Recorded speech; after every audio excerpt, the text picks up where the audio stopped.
begin. I'll move it as we go through here. So we just did a whole bunch of experimental probability. That means we're collecting data on rolling dice. But I can tell you, going to a lot of different meetings with my wife, there are lots of talks that we've gone through in the past where they just list statistic after statistic about drugs and how they affect the human body and the system that is going on. So some of you are on medication, and once in a while it doesn't work very well, so you go back to the doctor and they change your medication. So all of that is based on statistics that have been gathered by the drug companies and how it affects each human body. So statistics is very important. All right, so this is the beginning of understanding what we're doing with probability and statistics. All right, so we look up here and we roll the dice a whole bunch of times. Now, raise your hand if you were the one who is wanting to roll a 5 or a 6. Who was that in your group?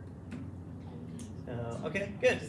So do you think, those of you who are rolling a 5 or a 6, do you think that you should win more or less?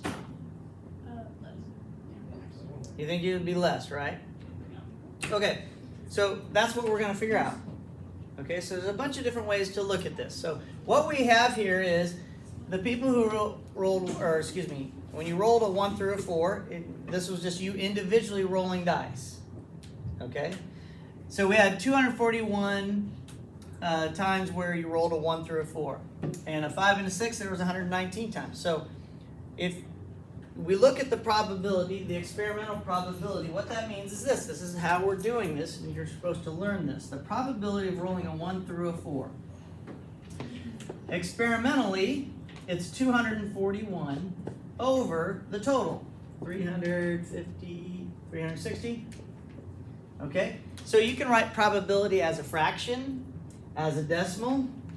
So you should always reduce your fraction, but in probability we can leave it like this because it tells us the total amount of times things were done. So 241 divided by 360, and we got 0.6694, and you can also label this as percent. Move your decimal over 2 places.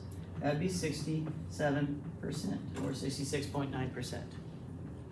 Okay, pretty good. And the probability of rolling a 5 or a 6, okay, we found that that was 119 over 360. As a decimal, that gives us, 0.331 or 33%. Okay? Now, what's the probability of rolling a 1 through a 4 or a 5 and a 6? 100%, right? Isn't that all of them? Well, if I add those two together, 67 and 33 is what? 100%. And that's a main concept we have to have. All of the probabilities added together should equal 1 or 100%. The probability of not rolling 1 through 4. So this is called a complement, and you should be writing all this down. However you spell that. Okay, complement. The probability of not 1 through 4. Now, you could do this 2 ways. You could say, well, that's the same thing as saying the probability of 5 and 6. And in general, that you'd be okay doing that. What I want to teach you here is when you see the word complement or not, what it's really wanting you to do is this. It's 1 minus the probability of 1 through 4. 100% minus those probabilities would give me this probability, wouldn't it? Okay, so that's what it means by complement. Because sometimes it's easier to do 1 minus the probability of the thing they're asking you the probability of not. Okay? So 1 minus that is going to give me this. 1 minus the 67%, or 1 minus 0.66 7 is still going to give me the 0.33 whatever, which is 33%, which is what we said the 5 and 6 are. So that's what the word complement means, and you can use that to your advantage. Okay? Now, experimental probability, that's what this is. So we're going to talk about this here in a second. In theoretical probability, let's look at our chart here that we have and see what we got for all of these things. For 1 through 4, when you were rolling against somebody, you have 89 times where you have 1 through 4 being the most of what you have on your dice. Out of how many? 89 out of 110, 89 and 110, add them together, 199, somebody missed one somewhere. So 89 out of 199. That's experimental probability, doing it when you're rolling 2 dice against each other. That's what you came up with. So that probability, 89 divided by 199, was 0.45 or 45%. And so for you to roll a 5 or a 6 in any of those, you win.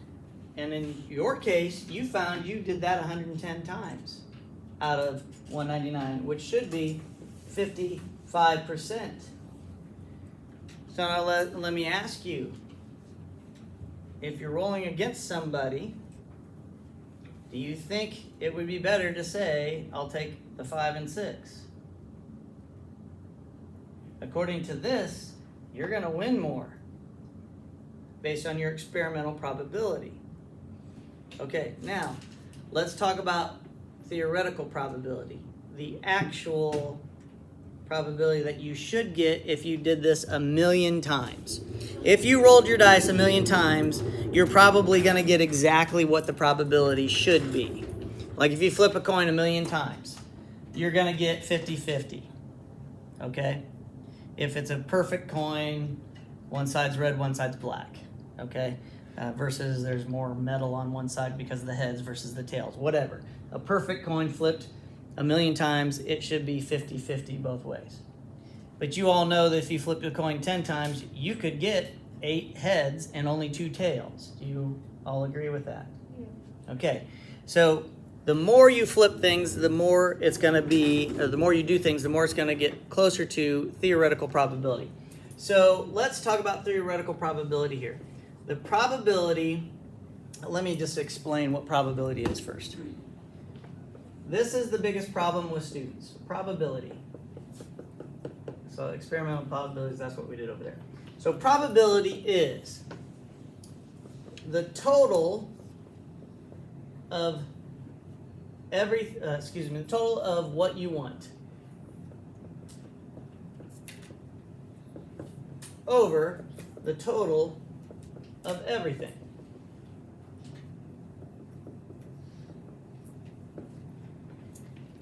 So if you're going to draw a card, or let's just use the dice since we're doing that. If you're going to roll the dice and I say, what's the probability of rolling an even number?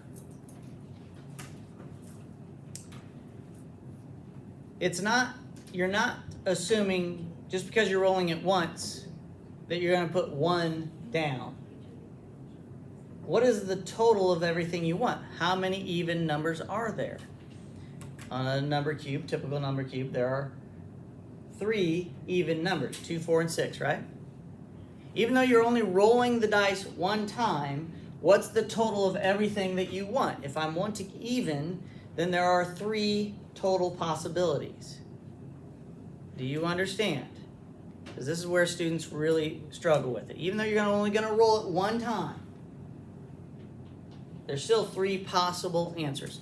So the total of everything that you want. So if I say, what's the probability of rolling a 1? Well, how many 1s are there on a number cube? 1. Okay, so that's how you do typical probability. Now, having said that, let's find the probability of, let's see here.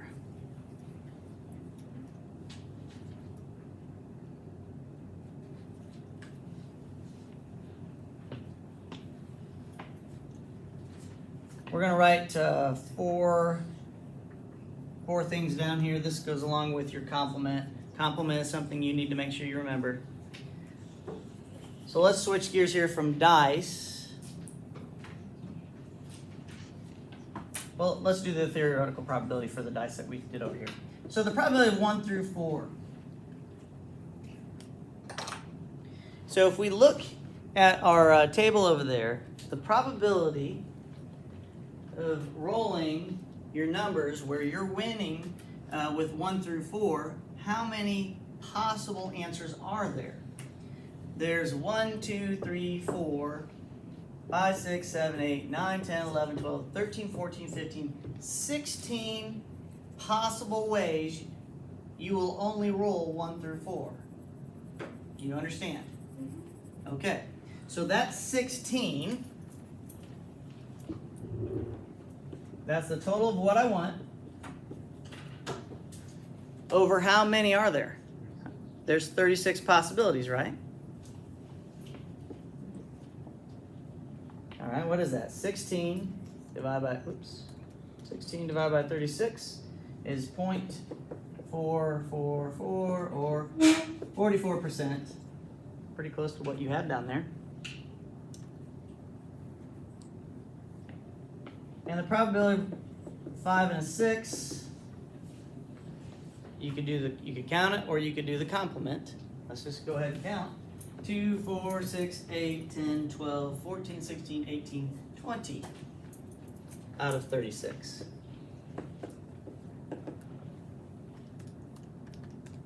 And that's 0.555.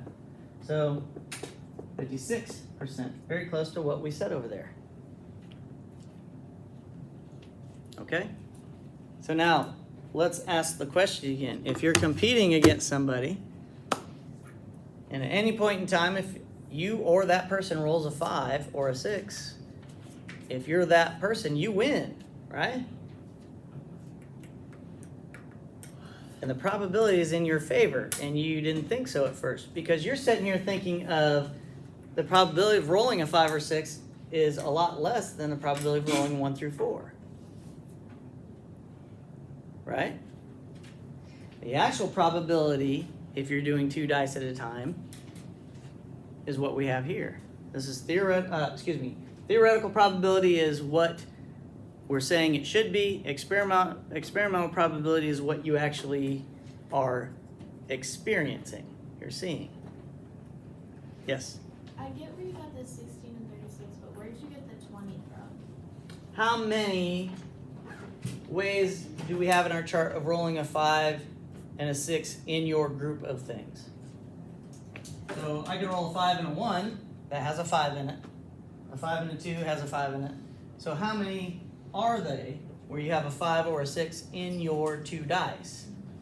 2, 4, 6, 8, 10, 12 possibilities down here. 14, 16, 18. There's 20 possible ways of rolling a 5 and a 6 on 2 dice. Okay.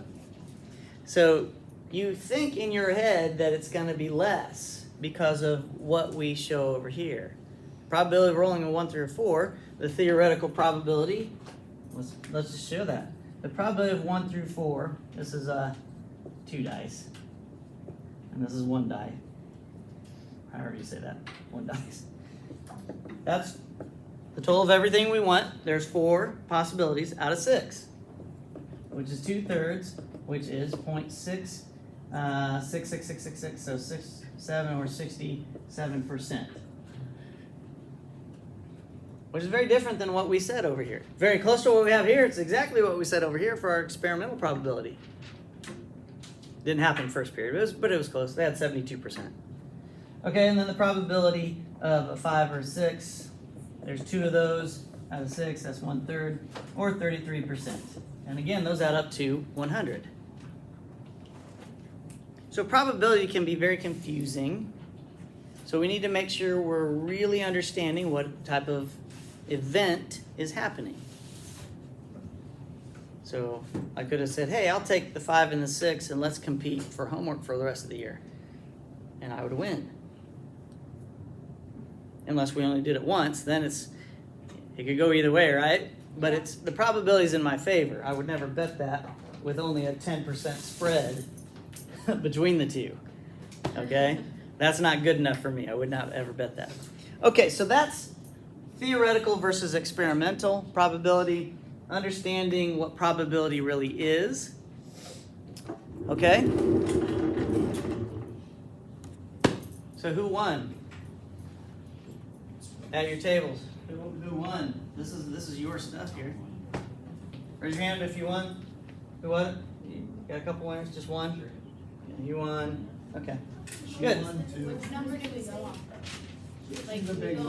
what's the You're very good. You're very good. Here? Yeah. This is if you just roll one dice. What's the probability that you'll get a 4? A 1, 2, 3, or 4. Oh, okay. But if you're rolling 2 dice, if you're only rolling on both dice, 1 through 4, so that's just these right here. Oh, okay. There's 16 of those possibilities. Okay, so actually, first period is theirs was very different. Theirs was flipped drastically, so they had a different setup. All right, so your homework is on Google Classroom. It's a worksheet. It's just one side. It's really simple.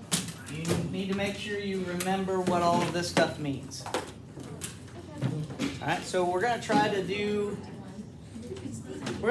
some different things from here till Christmas. I have a little freedom to have a little more fun, or do some different things. So hopefully you enjoy this. It's not going to be really difficult, but put forth the effort. All right, let's do it.